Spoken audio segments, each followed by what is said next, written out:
Welcome to the Deep Dive, your shortcut to being well informed. We dive into articles, research, you name it, and pull out the key insights for you. Today, we're jumping into something that, well, the internet just can't seem to get enough of.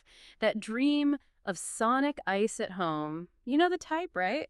That perfect chewable nugget ice, usually a drive-through thing. Imagine having it right there on your counter whenever you want. That's the hook, isn't it? That little bit of everyday luxury. And the gadget promising this is the Euhomy Nugget Ice Maker. So we've looked at tons of reviews, specs, complaints, all of it. We want to unpack what Euhomy actually delivers. Is it real convenience or does it just, create a different kind of headache?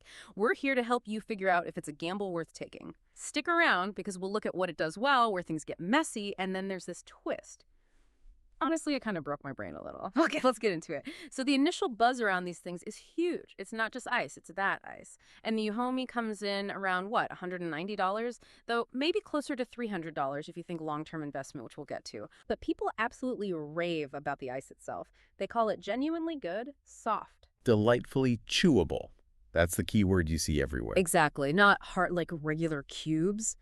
It's got that satisfying crunch. And this part's interesting. Reviewers say it absorbs flavors like a tiny frozen sponge. Right, which isn't just a small detail. It actually changes how you experience your drink. Yeah, your iced coffee, soda, whatever.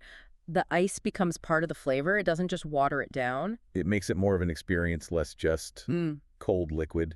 You can see why people get hooked on that specific one. Totally. And it's not just the quality, it's the speed, too. Makes the first batch in like 6 to 8 minutes. Which is pretty quick compared to others on the market. Definitely faster than most. And that 35 pounds a day claim, apparently it's real. It actually cranks out that much ice. Yeah, the production capacity seems solid, so you really can have a pretty continuous supply. Sounds pretty perfect for anyone who loves iced drinks, doesn't it? It really does. And look, that core promise, great nugget ice, the Euhomy seems to nail that part. The feedback on the ice is consistently good. But when you look at the bigger picture, especially from user reviews over time, you start seeing this pretty disturbing pattern. Disturbing how? Longevity, or rather the lack of it. Reviews often talk about it having the lifespan of a mayfly. It's almost a running joke. A mayfly. Wow, okay. Yeah, and 6 months often pops up as this sort of critical point, the sweet spot, as some call it, right before things tend to go wrong. The sweet spot before disaster, that's not ideal. So what happens? Do they just slowly give out? Oh, it's usually not slow. It's often sudden, dramatic even. Like how? People describe machines suddenly starting to squeal or make this awful grinding noise. Oh, great. Yeah, sounds that make you think, your kitchen appliance is possessed or something. Seriously, like a horror movie soundtrack. Lovely. And for some people, it's even worse. They just stop making ice completely. Sometimes after only a few weeks. Seriously. Yeah, barely out of the box for some. It's a really jarring end to that dream of endless perfect ice. And then there's the cleaning situation. This is another area where reality kind of hits hard. The self-cleaning feature. I always wonder about those. Exactly. Euhomy calls it self-cleaning, but honestly, that's like calling a microwave self-cooking just because it has buttons. It's really misleading. Okay, so what does it actually involve? A lot of manual work. Yeah. You hit the button, sure, but then you have to drain it, flush it out multiple times, often with a specific cleaning solution. And you still need to get in there and scrub the inside by hand. Otherwise, you get buildup fast. Scrub it. Okay, that's definitely not self-cleaning. Not even close. And you need a bucket handy for the draining. It's a whole process. Set it and forget it. Absolutely not. Right. So that button is more like the start your cleaning chores button. That feels like a hidden cost, time-wise. How often are we talking for this? Well, it's a real commitment. The minimum seems to be monthly maintenance. Minimum monthly. Okay. If you're super careful and only use distilled or really well-filtered water. And if you use tap water, which, let's be honest, a lot of people probably would assume is fine. Then you're looking at weekly cleaning. Weekly. Wow. Weekly scrubbing and flushing. Yeah. Because if you don't, the mineral buildup, maybe even mold. It happens quickly, and that stuff ends up in your ice. Ugh. Okay, nobody wants that. It becomes a hygiene issue fast. So it puts this huge burden on the user, way more than you'd expect for a convenience appliance. So that water quality thing is huge then. Filtered water isn't just recommended, it's basically mandatory if you don't want this thing to become a major chore. Pretty much, or just a source of frustration. Expecting weekly deep cleans just for using tap water, I mean, that totally flips the script on convenience, doesn't it? It becomes this high maintenance thing. Exactly. And do most people actually stick to that strict routine? The reviews suggest maybe not, which likely leads to more problems, more breakdowns. It highlights that classic clash, right? We want effortless stuff, but the tech underneath might demand way more from us.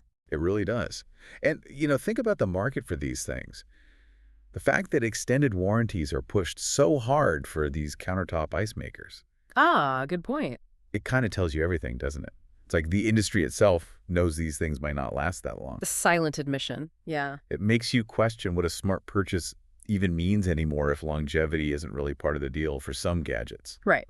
Okay, so summing up so far, amazing ice, great texture, fast production, Check, check, check. but a real risk of it breaking down, maybe pretty quickly, and way more cleaning involved than you'd think, especially if you use tap water. That about covers the main tension points, yeah. And normally if something does break, you'd brace yourself for a nightmare dealing with customer service, right?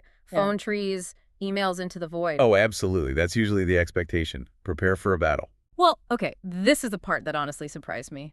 The big plot twist in this whole story. Despite all the problems, the reliability issues, the cleaning demands, when people actually contacted Euhomy, the customer service was actually good. Like, really good. Good.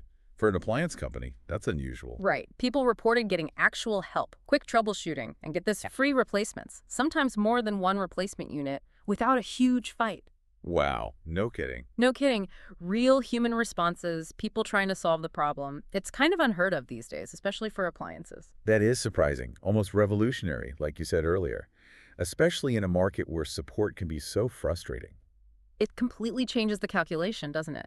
Knowing that if it does break, the company might actually back you up. It really does. It's this fascinating paradox, isn't it? A product with known weaknesses. Significant ones. Right? Significant weaknesses in reliability and maintenance demands, but paired with this unexpectedly strong support system.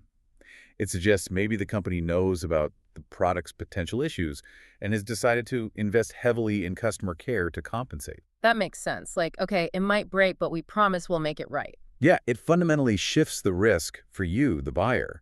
The machine might be a gamble, but the company's response maybe isn't. Exactly. So let's try and pull this all together for you, our listener. What does this actually mean? Well, you've got a product that, number one, delivers on that core promise. Yeah. Fantastic, chewable nugget ice. The stuff people dream about. Check. And number two, it comes with surprisingly good, almost shockingly helpful customer service if things go wrong. Double check. Mm-hmm. But number three, it also has some pretty serious reliability concerns for a lot of users. It might not last. And number four, it demands a lot more maintenance than advertised, especially if you don't use perfectly filtered water. Right. So the real question isn't just, does it work? Because, yeah, it does work. For a while, at least. The question is more like, do you want to spend, say, $200, maybe $300, factoring everything in, on something that has a not insignificant chance of becoming a fancy paperweight within a year? Mm-hmm. Even knowing the company might send you a new one, is that hassle worth the initial joy of the ice? Does great customer service totally make up for products that might be, well, less than reliable? It's a tricky trade-off. It really forces you to think about what you value most in these kinds of gadgets.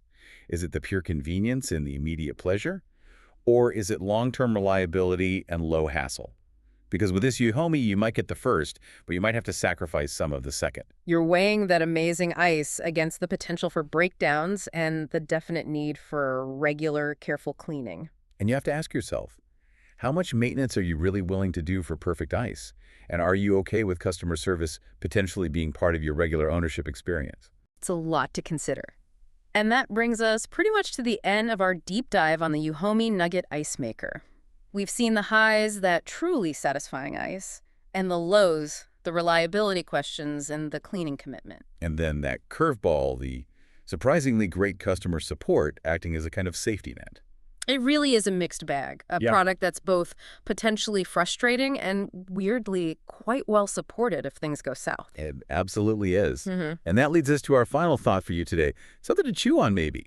Thinking about this whole Euhomy situation, what does it make you consider about convenience itself when it comes to modern gadgets? Yeah, are we sometimes so drawn in by the promise of making life easier that we don't see we're actually signing up for a different kind of work? Maybe it's constant cleaning or dealing with replacements or just the mental load of a potentially flaky product. What does a truly smart purchase look like now? Especially when lifespans are uncertain, maintenance isn't always clear up front, and something like customer service quality becomes a major feature, almost as important as the gadget itself. It definitely challenges how we think about value beyond just that initial shiny promise, doesn't it? Something Hmm. to ponder.